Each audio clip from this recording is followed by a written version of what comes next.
செய்திகளை கொண்ட வீடியோக்களுக்கு முற்றுப்புள்ளி வைக்கும் வகையில புதிய கட்டுப்பாடுகள் அறிவிச்சிருக்கு யூடியூப் நிறுவனம். இன்றைய சோஷியல் மீடியா உலகில எங்கு எது நடந்தாலும் அடுத்த நிமிஷமே அது Facebook, X, YouTube, WhatsApp, Telegram போன்ற செயலிகள் மூலமா மக்களிடையே செய்தியா பரவுகிறது.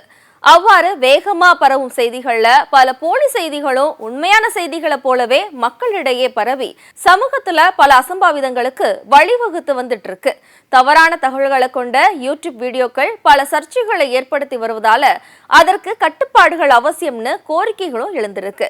இதனால அதை தடுக்கிற விதமா அரசு தரப்புல உண்மை சரிபார்ப்பு குழு அமைக்கப்பட்டு போலி செய்திகளை பரப்புவர்களை கண்டறிந்து அவர்களின் யூடியூப் சேனல்கள், சமூக வலைதள பக்கங்கள் முடக்கம் செய்யப்பட்டு வந்துட்டு இருக்கு.